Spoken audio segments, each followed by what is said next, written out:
donc l'expérience menée par Raven, menée par les Sandcrew et les Tricrew. Ce combat qu'ils avaient mené il y a bien longtemps laissa derrière eux un message d'une eau toxique provenant d'un lac. Raven laissa derrière elle ce message provenant d'un lac, une eau toxique qui avait été mélangée au feu, laissant derrière elle l'odeur de ces personnes qui avaient brûlé durant le combat entre les Tricrew et les Sandcrew, le combat du désert et le combat de la forêt, avait laissé cette odeur derrière elle, et c'est alors que Clark ressentait cette odeur, tout comme dans ses cauchemars la nuit, lorsqu'elle fermait les yeux. La dernière fois, quand elle était à côté d'Octavia, devant le feu, elle regardait dans les flammes, et elle pouvait apercevoir ces personnes qui brûlaient. C'est alors qu'Octavia lui a posé la question, pourquoi elle paraissait si abandonnée. Elle connaissait la réponse maintenant. Chaque flamme qu'elle voyait, chaque odeur qu'elle ressentait, chaque expérience que Raven faisait en rapport avec ce lac, lui rappelait ce qu'ils avaient vécu à Police lors du combat entre les Sandcrew et les Tricrew. Mais maintenant, elle savait qu'elle n'avait plus peur.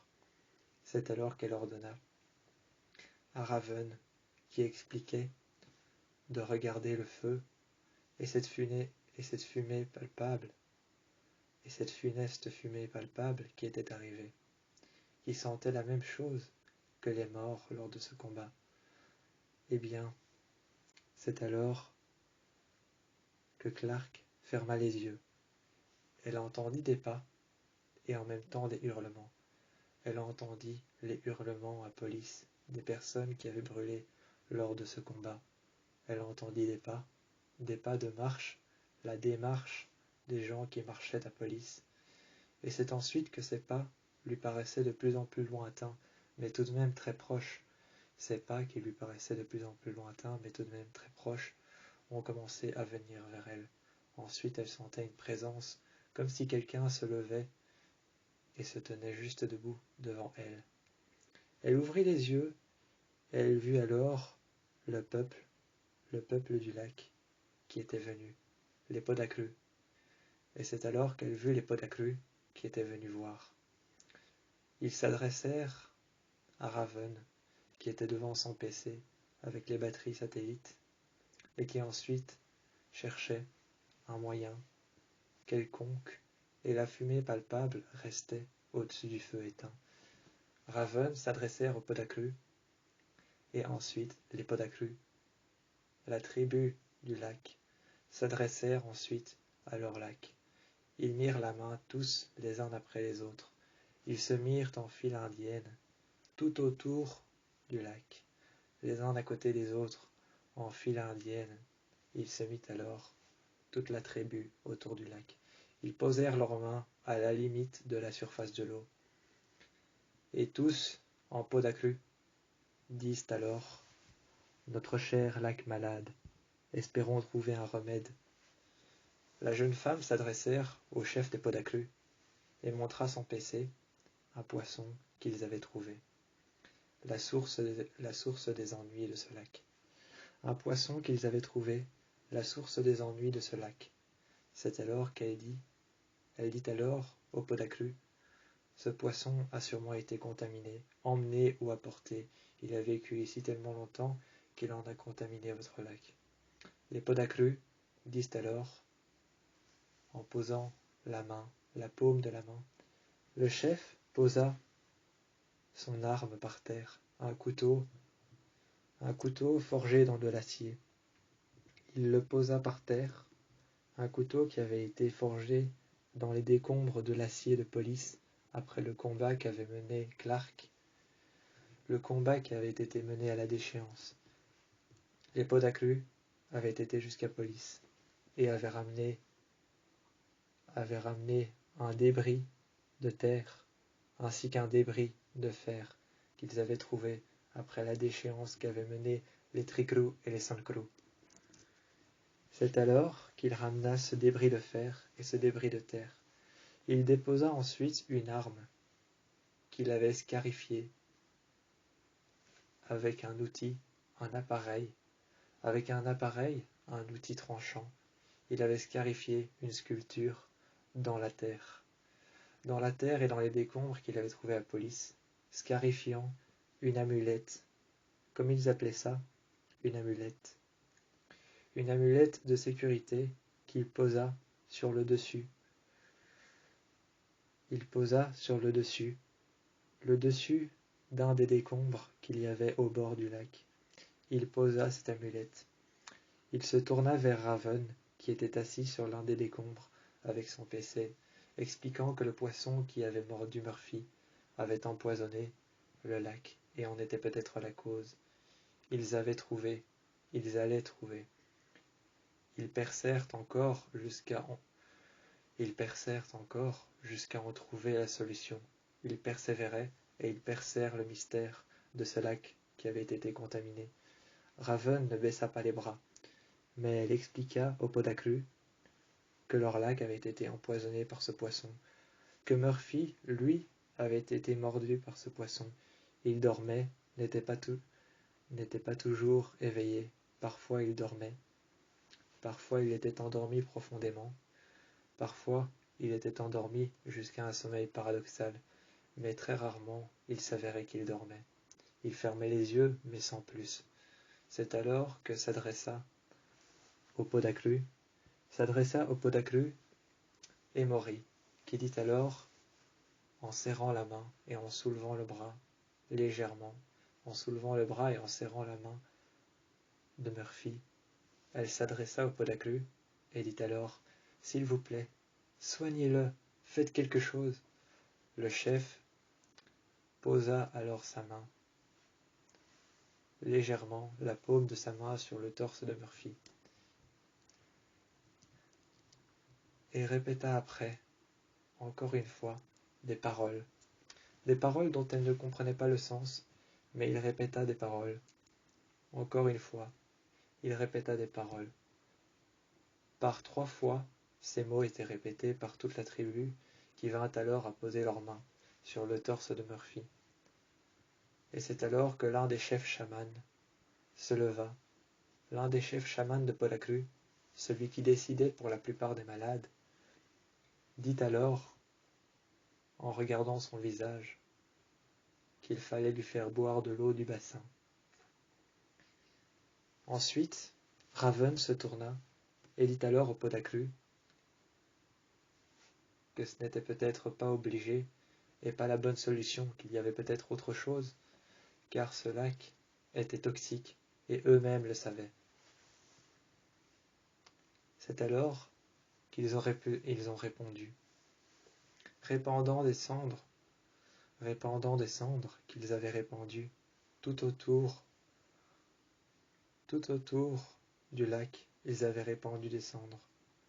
On put voir la tribu se baisser juste en face de l'eau et répandre des cendres dans l'eau, les cendres des défunts. C'est alors qu'ils se mirent autour de Murphy. Et le chef de la tribu Podacru, se mit alors à répandre lui aussi les cendres de sa défunte reine, morte dans un incendie. Il répandit alors les cendres, et Emory, qui fut baptisé par le chef chaman qui décidait pour les malades, qui fit alors une croix avec les cendres qui avaient été mélangées à de l'eau du bassin, demanda alors ce qu'il se passait. Elle dit alors au chef chaman, « Qu'est-ce qui se passe ?»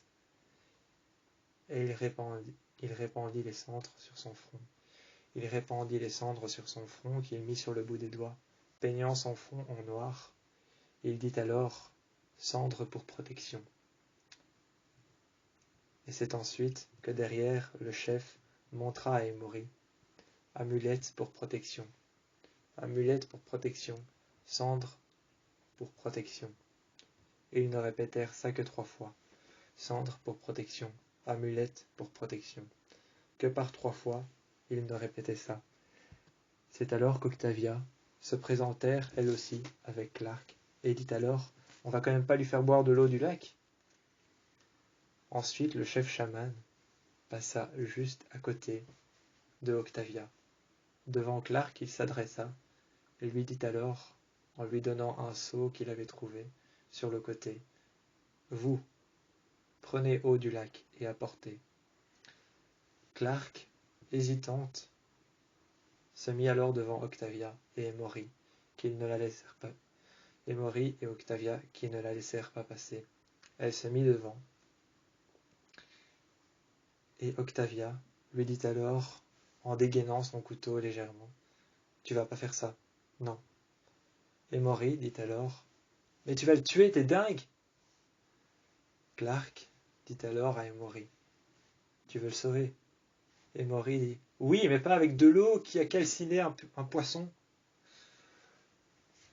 Emory répéta alors qu'elle ne voulait pas le sauver avec de l'eau qui avait calciné un poisson qui était mort après avoir mordu Murphy. Octavia répondit à Clark, « Elle a raison, cette eau a tué un poisson et a failli tuer Murphy. » Clark dit alors, « Et si à l'inverse ça pouvait le sauver? Et si les Podaclus avaient raison? » C'est alors qu'elle apporta de l'eau aux Podaclus, et de leurs mains il fit boire à Murphy de l'eau du lac, parmi lesquelles les cendres avaient été répandues. Le goût était atroce, certes, mais il se réveilla, reprit des couleurs, et c'est ensuite qu'il enleva la combinaison, pleine de sang et de morsures. Soudainement, le chef des Podaclus se tourna et dit à Octavia, avec son arme, il lui dit à Octavia, en déposant sa main sur son cœur, pour ressentir ses battements de cœur, ses pulsations, pour voir si elle était stressée, angoissée, ou si elle faisait confiance. Le chef Podaclus écouta alors chaque battement de cœur, et dit alors, « Confiance tu fais, va chercher de la terre. » C'est alors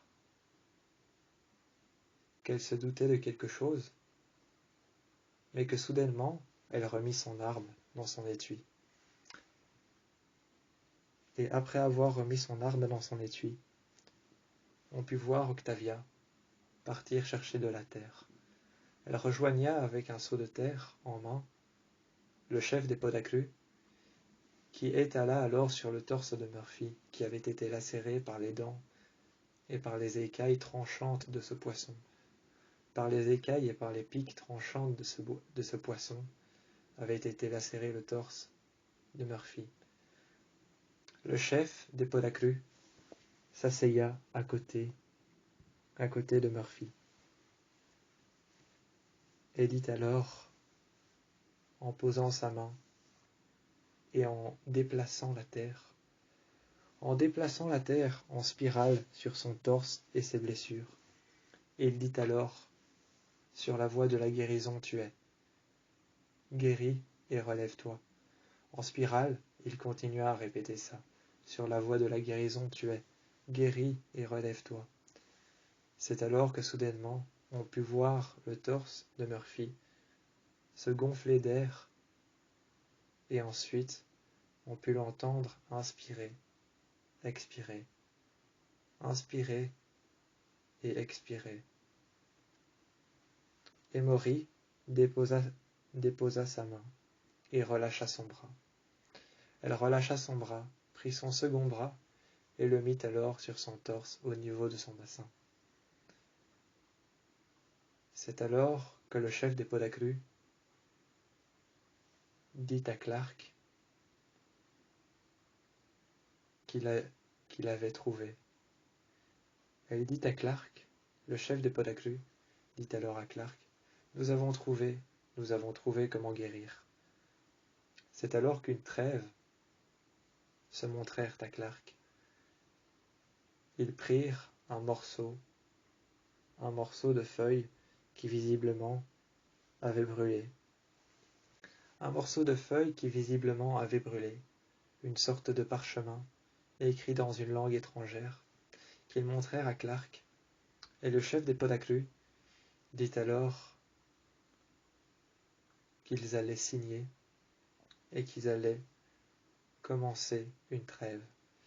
Ils allaient commencer une trêve, et lorsque Clark prit alors l'encre qu'il y avait dans le bâton qui avait été donné, un bâton qui avait été sculpté dans de l'ébène, un bâton qui avait été sculpté dans de l'ébène. Ce bâton qui avait été sculpté dans de l'ébène avait été donné à Clark, car les Podaclus savaient que Clark était une sang d'ébène. Clark était une sang d'ébène, les Podaclus le savaient. C'est alors qu'ils avaient cherché le dernier arbre, le dernier ébène qui pouvait pousser dans la forêt. Ils en avaient greffé de l'écorce, et grâce à l'écorce du sang d'ébène, grâce à l'écorce de l'arbre du sang d'ébène, de sa sève, ils en avaient créé. Ils avaient créé un chemin en enlevant l'écorce du dernier ébène qu'il y avait dans la forêt. Ils avaient créé un chemin entre la flamme et entre la dernière sang d'ébène. Ils avaient créé un chemin entre la flamme, entre les derniers sangs d'ébène, entre les gardiens de la flamme, et entre le dernier sang d'ébène, qui était Clark, la One Heda, qui était en contact avec Heda, Lexa. C'est alors que Lexa lui parlait au plus profond de sa conscience. Elle entendit la voix de Lexa lui dire qu'elle devait signer. Elle prit alors le stylo d'ébène qui avait été forgé dans un arbre, et le parchemin qu'elle signe avait été signé. La trêve avait été signée et organisée. À partir du moment où les blessures de Murphy avaient guéri, il n'y eut plus jamais de combat, plus jamais de visite. Ils ne sont plus jamais revus, plus jamais revenus. Ils ne se sont plus jamais revus. Et les Podaclus ont décidé de laisser leur lac entre les mains du peuple du ciel. Ils ont décidé de laisser leur lac entre les mains du peuple du ciel. C'est ainsi qu'ils l'ont laissé entre les mains du peuple du ciel. Ensuite, Clark remercia les Podaclus qui étaient partis. Murphy se leva, comme si rien ne s'était passé, et c'est ensuite qu'il releva son t-shirt qu'on lui avait mis. Il releva son t-shirt que Octavia et Emory, ainsi que Echo, lui avaient mis durant la guérison. Il releva son t-shirt et Emory regarda son torse. Plus aucune griffure, plus aucune lacération, plus aucune entaille. Juste le torse qu'il avait avant. C'est alors que Clark démarra ensuite les fourgons et Raven démarra les fourgons et Clark démarra les fourgons, les mit un peu plus loin et prit les armes. Il prit les armes et il prit ensuite une arme puissante. Une arme puissante qui avait pour particularité d'aller sous l'eau. Une arme puissante qui avait pour particularité d'aller sous l'eau. Il la prit et ensuite il partit sous l'eau avec Emory, avec Octavia et avec Echo, qui jetèrent du sang dans la capsule. Les poissons se précipitèrent tous dans la capsule, et Clark, qui avait pour vision, à travers un viseur de cette arme, qui avait pour particularité que son missile aille dans l'eau, tira ensuite, à travers le viseur, sur la capsule. On vit l'eau du lac redevenir blanche, lorsque les poissons s'étaient précipités à l'intérieur, entre le symbole One Crew, entre le symbole Tricrew et entre le symbole One Heda et Heda. Ils s'étaient précipités et les gardiens de la flamme les avaient détruits. En même temps qu'ils avaient détruit la capsule, ils avaient détruit les poissons. Les détritus arrivèrent au bord de la rive et la capsule disparaissèrent. C'est alors que Raven récupéra les morceaux de détritus, les morceaux de fer de la capsule. Elle récupéra les morceaux de fer de la capsule, les détritus qui avaient explosé dans le lac. L'eau redevint pure, et c'est ensuite que One Heda récupéra le symbole Tricrew, One Crew et Heda. One Heda récupéra ce morceau et le garda pour elle. C'était une partie de Lexa. Avec elle, elle emporta le silence de ce lac.